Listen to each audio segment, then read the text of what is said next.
जी आए नूं प्यारे विद्यार्थियों 12वीं जमात दी इंग्लिश दी किताब rainbow of English section A lesson number 7 history of my life ਤੇ ਇਸ ਲੈਸਨ ਦੀ ਗ੍ਰਾਮਰ ਐਕਸਰਸਾਈਜ਼ ਇਸ ਵੀਡੀਓ ਵਿੱਚ ਕਰਨ ਜਾ ਰਹੇ ਹਾਂ। ਸੋ ਤੁਸੀਂ ਨੋਟਬੁੱਕ ਅਤੇ ਪੈਨ ਲੈ ਕੇ ਸਾਰੇ ਆਨਸਰਸ ਨੂੰ ਆਪਣੀ ਨੋਟਬੁੱਕ ਵਿੱਚ ਕਾਪੀ ਡਾਊਨ ਕਰ ਲਓ। ਵੀਡੀਓ ਨੂੰ ਬੜੇ ਧਿਆਨ ਦੇ ਨਾਲ ਦੇਖੋ, ਸੁਣੋ, ਸਮਝੋ ਤੇ ਮਗਰੋਂ ਦੀ ਇਹਨਾਂ ਐਕਸਰਸਾਈਜ਼ ਨੂੰ ਬਿਨਾਂ ਦੇਖੇ ਆਪਣੇ ਆਪ ਕਰਨ ਦਾ ਅਭਿਆਸ ਜ਼ਰੂਰ ਕਰੋ। ਸੋ ਆਓ ਸ਼ੁਰੂ ਕਰੀਏ। ਚੇਂਜ ਦੀ ਵੌਇਸ ਅਰਥਾਤ ਜੇ ਐਕਟਿਵ ਵੌਇਸ ਹੈਗੀ ਹੈ ਤੇ ਪੈਸਿਵ ਵੌਇਸ ਕਰ ਦਿਓ, ਤੇ ਜੇ ਪੈਸਿਵ ਵੌਇਸ ਹੈ ਤੇ ਐਕਟਿਵ ਵੌਇਸ ਕਰ ਦਿਓ।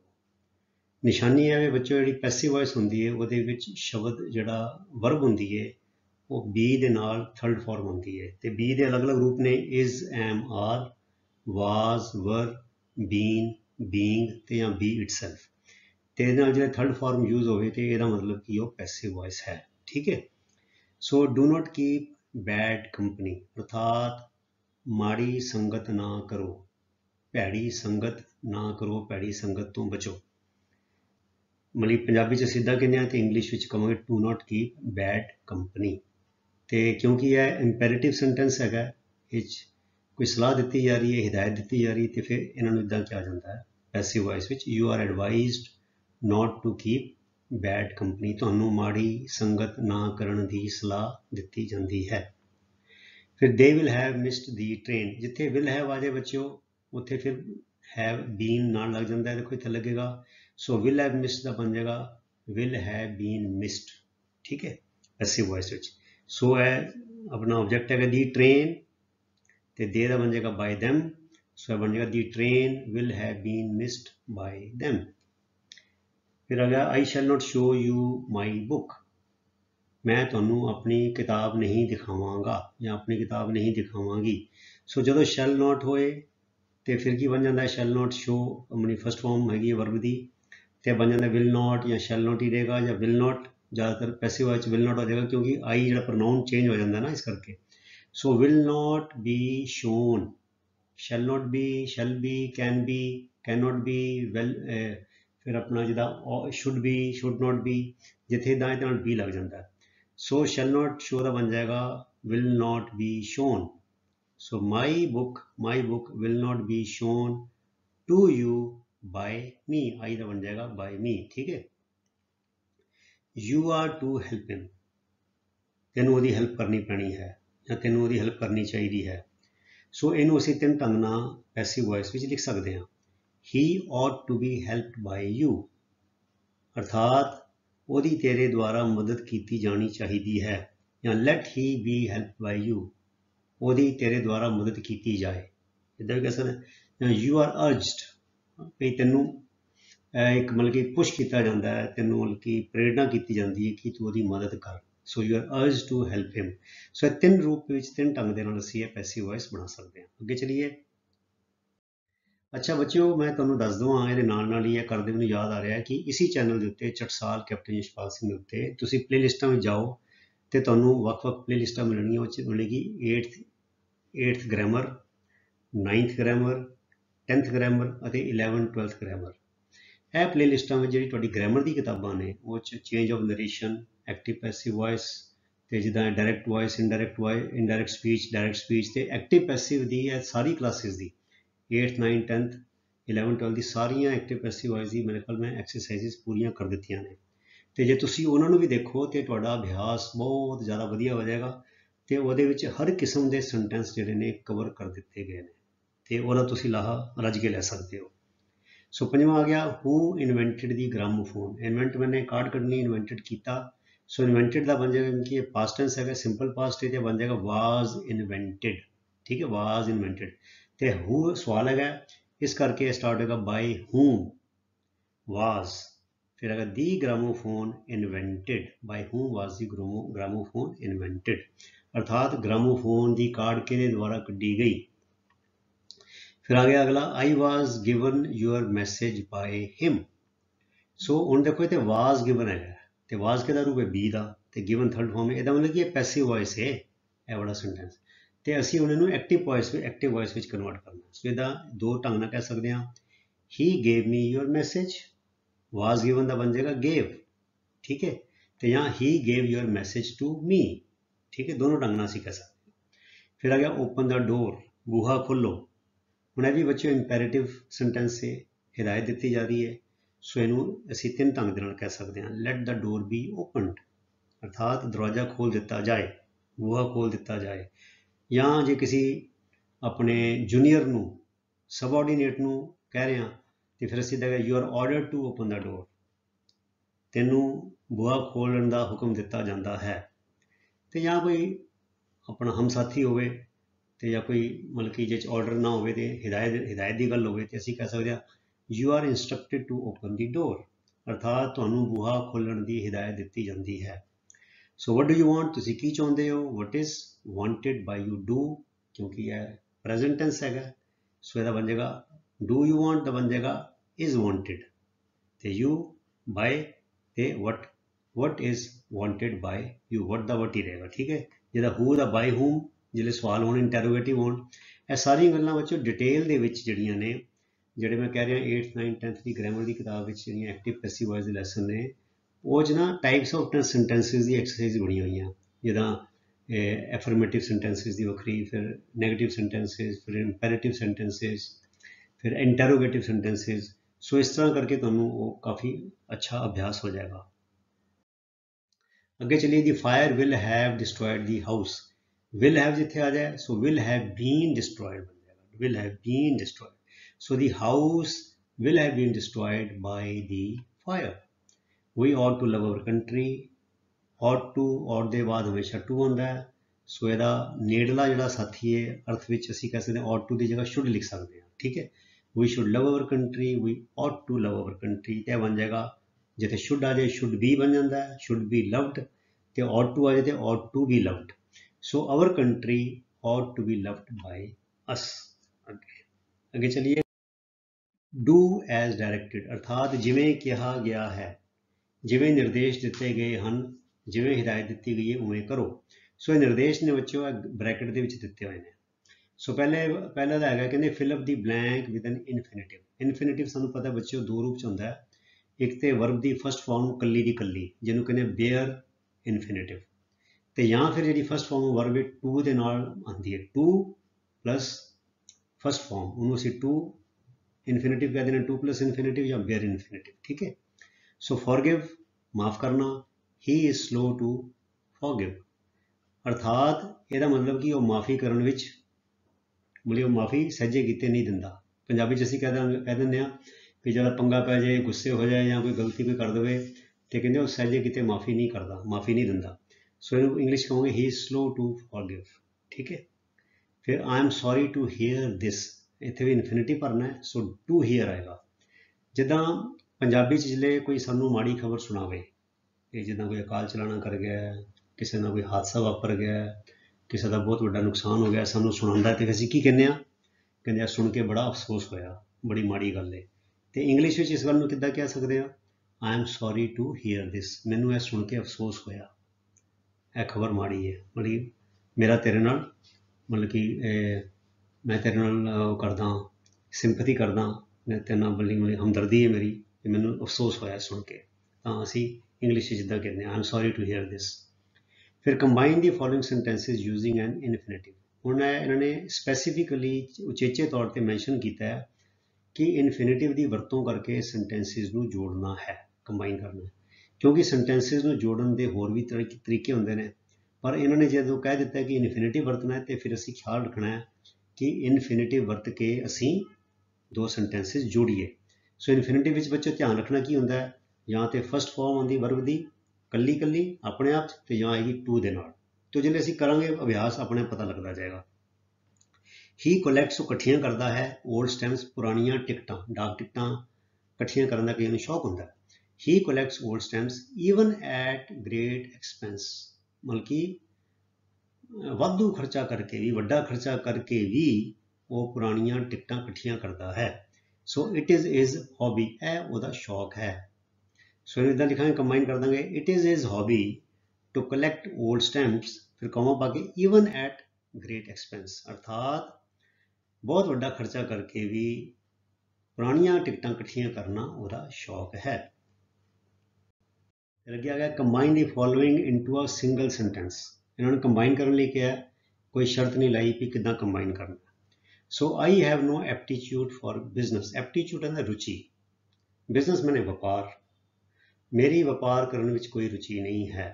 आई must speak out frankly. Speak out मैंने अनाउंस करके भी ऐलान करने, ऐलानिया तौर पर कहना, तो फ्रैंकली मैंने निसंग होकर कहना, स्पष्ट तौर पर कहना, जिहदे विच कोई वल फरेब नहीं है। ठीक है, सो इन्हें कह सकते हैं I must speak out frankly that I have no aptitude for business, इदा कह सकते हैं। फिर आ गया fill up the blank with a participle. Participle बच्चों तीन रूपों में हो सकता है। वर्ब के नाल ING आ सकती है, उन्होंने फिर बतौर एडजैक्टिव वरत्या जाता है, या वर्ब की थर्ड फॉर्म जी है वह भी पार्टिसिपल के तौर पर वरती जा सकती है, तो या फिर पास्ट परफेक्ट के रूप में अर्थात हैव प्लस थर्ड फॉर्म, तो या have been plus third form, तो या फिर एक बीइंग प्लस थर्ड फॉर्म। यह सारे पार्टिसिपल के रूप में असीं इन्हां नूं वरत सकते हैं। सो कहने हुण water is not always fit for drinking, तो इत्थे खाली थां हैगी है, तो रन शब्द वरतना। सो इहदा बनया रनिंग, रनिंग वाटर। हुण रनिंग इत्थे की हो गया, पानी हैगा नाउन, तो रनिंग वह बन गया एडजैक्टिव, वह विशेषण बन गया।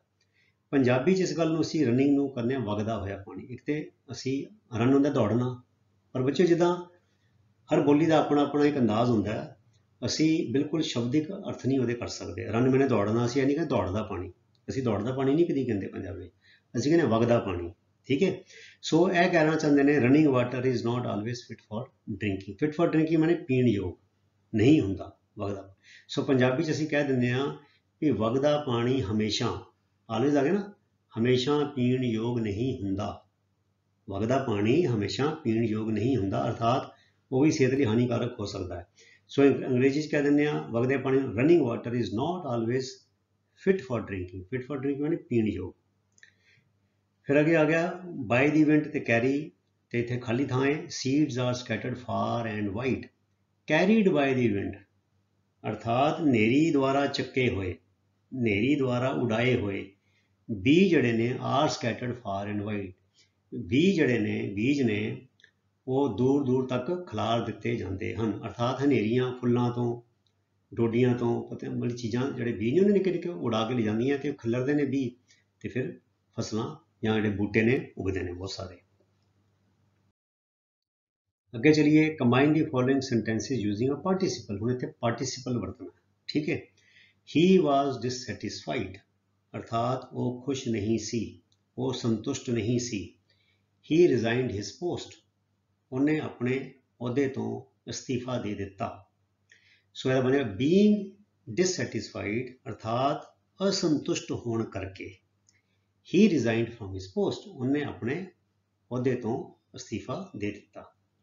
फिर अगला आ गया combine the following sentences using a participle. इत्थे भी पार्टिसिपल वरतना है। बीइंग सैटिस्फाइड पार्टिसिपल है, डिससैटिस्फाइड थर्ड फॉर्म हैगी है। सो इत्थे वी मैट अ गर्ल, असी कुड़ी नूं मिले।